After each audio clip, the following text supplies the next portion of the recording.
everyone, and welcome. Today, we would like to wish you all a very merry apocalyptic Christmas. Today, we have a fun episode for everyone to listen to for the holidays. I know for some people, this is the busiest time of the year, so I know we always get some kind of downtime. So, usually, after presents are opened and all the busyness has died down. So, put this on as something fun, rest up, enjoy yourselves. What do you got for us today, Matthias?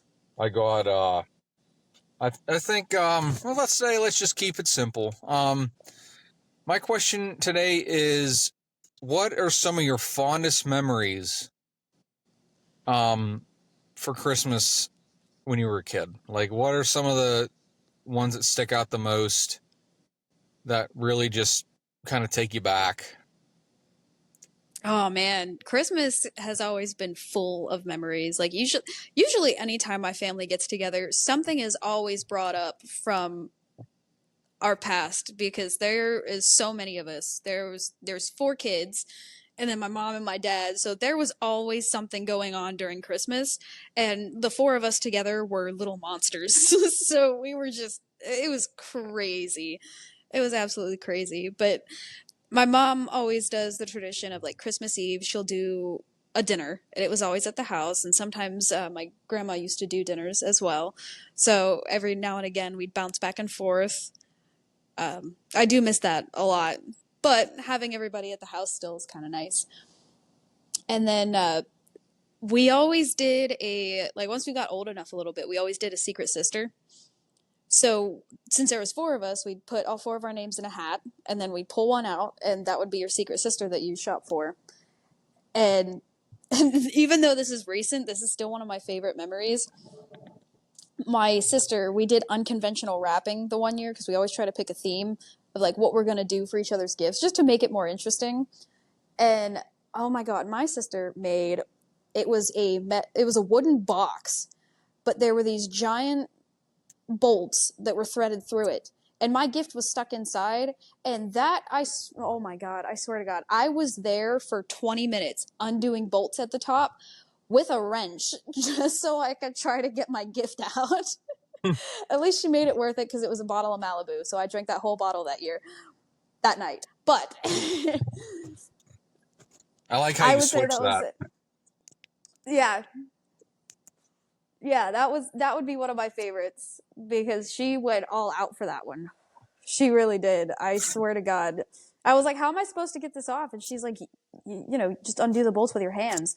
And what she did? She took the bottom bolt and then the top bolt and she twisted them in opposite directions. So they tightened on each other and all of the bolts in between tightened too.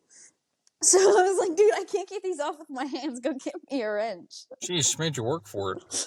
She literally made me work for it. And I was like, man, I'm gonna completely zip tie your gift this year. So I do have something in store for her this year, and she's gonna have to get an angle grinder out in order to get it. So Holy cow. Payback's coming. But yeah, those are always some of my fondest memories. Only because the four of us, oh my god, we think of so many stupid things. Mine doesn't get that technical like yours does. We don't have power tools and wrap crap. That's beyond me. No, I think the one memory I remember fondest was, God, I can't remember how old I was when she started this, but my mom would cook a huge breakfast of like scrambled eggs, bacon, pancakes, and these there's just the three of us, me, mom, and dad. We it was just regular dinner plate, but she had so much stuff on there. Like, I almost looked forward to that more than the actual presents, because every Christmas I woke up to the smell of breakfast. And if that's not the best thing in the world, I don't know what is. Maple syrup, bacon. Oh, dude. It was beautiful. That is always like the best part of Christmas is just waking up to the smell of food and you know that you're going to get ready to open presents, and after you open presents you're going to have, somehow there is some way, like the laws of physics on holidays get chucked to the wind, because normally you put so many things on one plate that you would never put on a plate any other time of the year. That plate seems to grow like 15 different sizes, but it's still the same plate. It's Yeah. just crazy to me. There's so many things. I love it. My grandma always does like potato pancakes. My mom does scrambled eggs and pancake, like regular pancakes. Ah, it's a beautiful thing Christmas morning. I mean, I actually like I come running out and I'd see all the presents, and then I know it sounds. I just remember eating before. Well, yeah, I'm pretty sure we ate before we opened presents. It was awesome because I had to burn off all Oh. those calories somehow. At least you got to eat before you opened presents. Because, like, I was talking to my sister about this because I asked them, I'm like, what time do you want me to get there Christmas Day? Because, like, I'm going to be honest with you guys, I'm not waking up at 8 a.m. to be there by 9. And my sister's Yeah, like, dude, you have to be there by 9. We have to open Christmas. We have to open Christmas presents in the morning, because that was always their thing. Like, Santa came. So at first it was me. I was always waking up early. And then the older that I got, the later that I wanted to wake up, but there was still three more younger children behind me, and then like it was a never-ending list. It was like a never-ending cycle of kids just waking up at like 6 a.m. and they're like, yeah. Santa came, so then they'd run into the living room, and I'm like, oh my god, it's 6 a.m., I don't want to be up right now. So the Christmas photos are actually pretty funny of my sisters and I, just like dead faced. Like, you could tell the ones that wanted to be up, because like they would have these huge smiles on their faces, and then the other ones were just like, had the most disgusting look on their faces, but they were still happy because it was Christmas. Yeah. So like, early Christmas mornings are very fond to me. And Well, breakfast, none of them could wait for breakfast, so we yeah. always had to open our gifts before we ate. Well, this one we have a tradition that I still continue with my family that I started with my parents was every Christmas Eve. Uh, the last thing we do is we either go to the living room or well, when I was a kid, we'd be in the living room and I'd read it. But then now, my family, we are up in the kids' room and read it. Is the night before Christmas. Um, I Oh, did that since I could read. I read that book, yeah.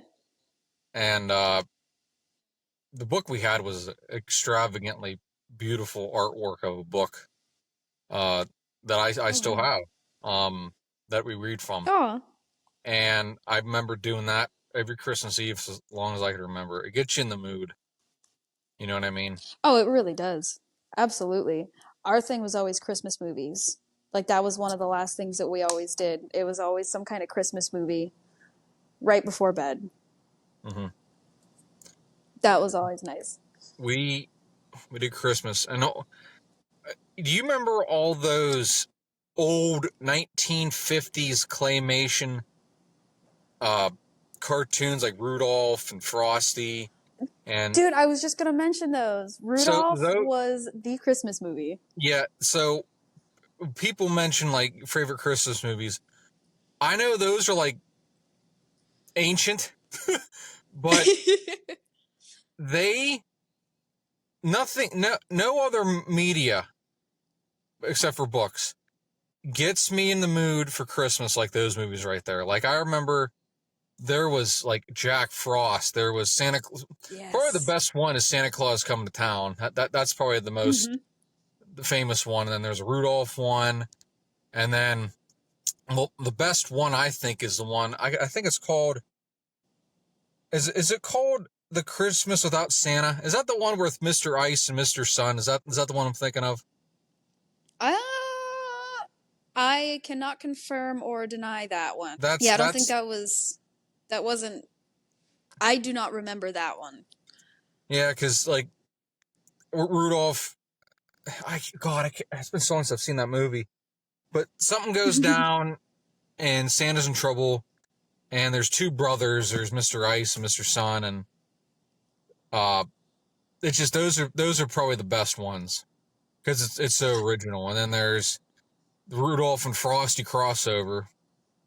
Well, that one's Oh pretty yeah, I good. forgot about that one. Yeah, there's a bunch. There's Little Drummer Boy. There's oh my, I know I'm missing a bunch. But yeah, there's at least a dozen of those way back in the day. And those out of everything get me into Christmas the most. Yeah. Um, Also, were you talking about like the snow miser and the heat miser? yes, I'm sorry. Yeah, Yeah. Yeah, that was the year without Santa Claus. yes, yep. That's the 1974. best one. That's the best one. Yep. Yeah, they made a Miser Brothers Christmas in '08. Like a sequel? It appears so. Where have I been? I know, right? It's Like, also stop motion animation. where the hell are we? Where have I Yeah. been? I mean, how do I not know that? Now I got not. Now I got a mission So now. now, yeah, so now this year you can watch A Year Without Santa, and Yeah, then you can also watch the spinoff. So there's a sequel to it. You can watch both. A movie marathon. watch both. I mean, yeah, you got people that like, like they like National Lampoon's Christmas Vacation, Elf, The Grinch, That's a Grinch solid Stole one. Christmas.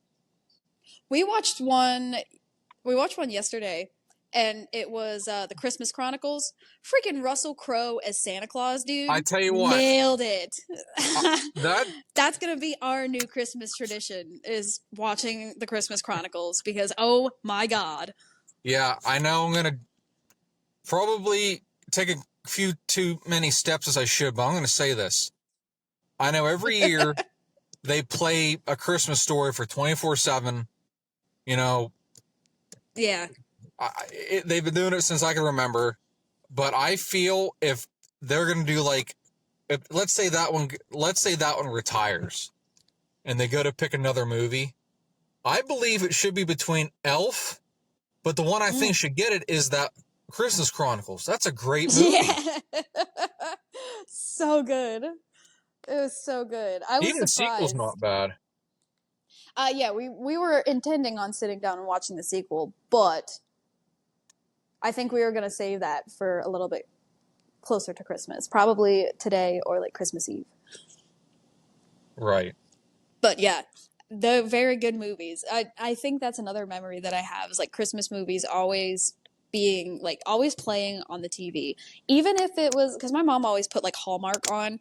So it was like the absolute worst movies of all time where there's like just romance and just like terrible like oh the Christmas magic, but there's no Santa Claus involved. It's just terrible. But it made Christmas feel Yeah. like Christmas.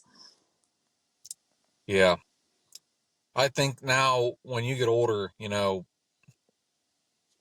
when you get kids, that magic it doesn't really go. I shouldn't say it goes away when you get older, but when you have kids, It transforms. yeah, it does transform. It does. It transforms. I was talking to one of my teammates about this, and she was like, I am so excited for Christmas because, like, sharing that Christmas magic that my parents gave to me to them is just, it's beautiful. She's like, there's no other feeling like it. She goes, I cannot wait for Christmas and see them open their presents and just to be there to see the magic in their eyes. Like, it's just amazing. And yeah, as you get older, it's you it's transformed It the does. magic, the Christmas magic that your parents gave you transforms into something that you can give your kids, and it's a beautiful cycle. Yeah. Yes. I agree. Um, I'm trying to think of other. Oh, it's tough to top. It's really tough to top that breakfast one. But the one Breakfast and dinner, memory it's tough. it is. There's one memory that pops in my head, and I'm going to show my age here, but this is the truth. Back in 1990, 1996 or 7,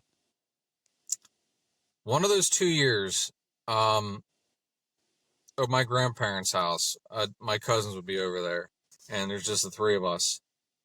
And there's only like a handful of people over there, but for some reason, if like it all the toys we got and the fun we had, it felt like there was like 19 kids in that room, but there's only three kids there. Like we're all wrestling around. I remember that one year in particular for the Super Nintendo, we got a game called Donkey Kong Country 2 Diddy Kong Quest, Oh my and God. we played that. Well, we'd play it for a little like intervals because obviously our parents didn't want us playing that the whole time. And then I'm pretty sure it was the same year we got Pokemon Red and Blue. Oh, dude. And this is gonna be notorious, but um I popped in that game in the Game Boy and I'm playing it. And to this day, I don't know how to explain it, but when you start a new game up and you pick your name and all that, at the time, I couldn't even figure out how to get out of the house. Yeah. I know that's Just sucked embarrassing. into it. It's one of my favorite, No. yeah, it's one of my favorite games of all time. Um, I played almost all the generations, but back then playing that game, I could not even get out of the damn house, and I hated it. And I just kind of put it aside. And my cousin's like, dude, you just do this. As soon as he showed me how to get out of the house, and I played the game, I couldn't put it down. But that is when the addiction started, and it hasn't ended in 30 years. It has not ended. It's crazy. It's just crazy how like long ago that was. But that's just the one memory that comes to my head is that one because it was just a lot going on, a lot of toys we got, a lot of messing around, wrestling around. I just remember fragments of it, but I just had a good time. That's one that comes to my head. But that's a really good memory. Yeah. That's good. Like there's more, but I that's the one that think. just pops in my head the most.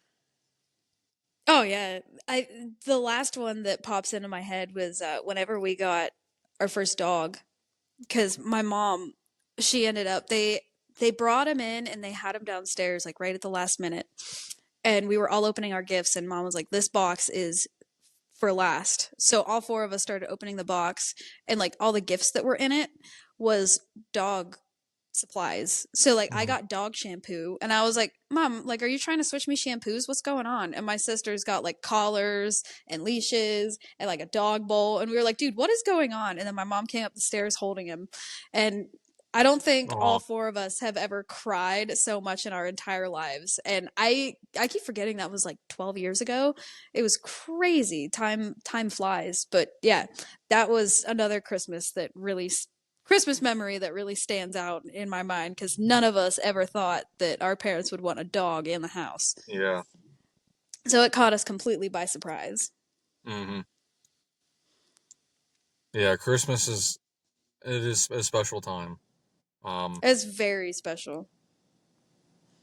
I know it's very stressful. A lot goes on, but once you get it all down packed and finished, it's worth it. It is. Um, Oh, absolutely. Absolutely. I think like all the stress leading up to it, that's what really makes it so much more special because after all the stress is gone and you finally watch everybody, like especially if you have kids, you finally watch them all open up their presents and all that Christmas magic just comes to a head and it's beautiful. It you're really right. is. All right. We have to wrap it up today. Quinn, you have a Merry Christmas and stay safe this holiday. Everyone listening, please like, Yes, have a subscribe, and very Merry please, Christmas. very Merry Christmas. And from us at Apocalypse, have a Merry Christmas. And Merry Christmas from us to you. yes, and we'll see you next time. All right, Quinn, I'm out. Merry Christmas. Unfortunately, that is all the time that we have for today. Again, we would like to wish you all a very, very Merry Apocalyptic Christmas and happy holidays to everyone. Let us know in the comments what are some of your favorite memories as a kid? What are some of the traditions that you have carried on to your family, or what are some of the traditions that you miss? If you like what you hear, like, share, comment, subscribe. A very Merry Christmas to you all. And we will catch you on next week's episode of Apocalypse.